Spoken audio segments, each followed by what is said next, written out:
If you were the kid who had to have it together, the one who didn't get to be a mess, who took care of things nobody asked you to take care of, there's a good chance you're still doing it today, and it's costing you way more than you think.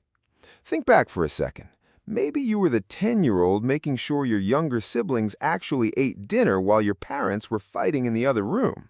Or maybe you were the kid whose teachers called so mature for their age, which really just meant you knew how to sit still, read the room, and hide your own meltdowns so you wouldn't stress out your exhausted parents.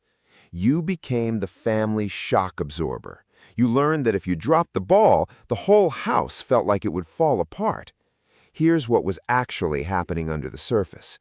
When a kid feels that the adults around them can't handle emotional or physical chaos, the brain makes a silent, subconscious trade-off. My safety depends on me taking control.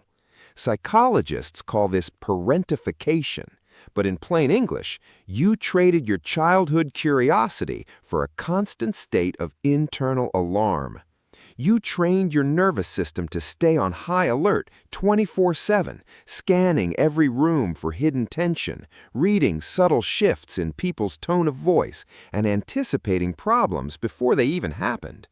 Back then, being hyper-responsible wasn't a choice or a personality trait, it was a survival strategy. The problem is, your brain forgot to turn that strategy off when you grew up. Fast forward to today, that same survival mechanism shows up in 4 distinct ways. First, sitting still feels like a crime.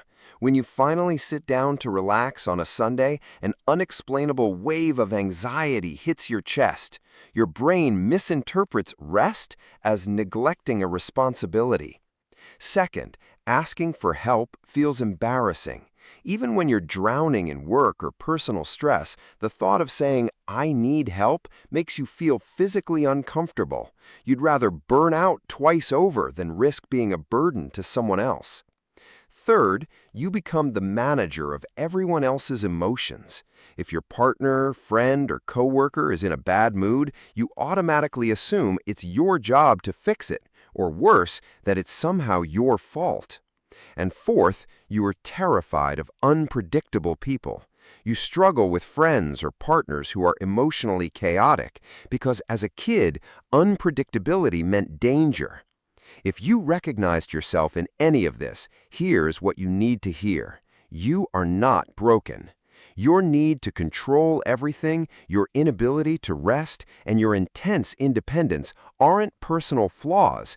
They are proof of how remarkably adaptable you were as a kid.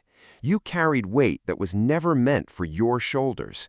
But you aren't that child anymore. The house isn't going to fall apart if you let go of the steering wheel for an hour. You are allowed to be messy. You are allowed to be tired.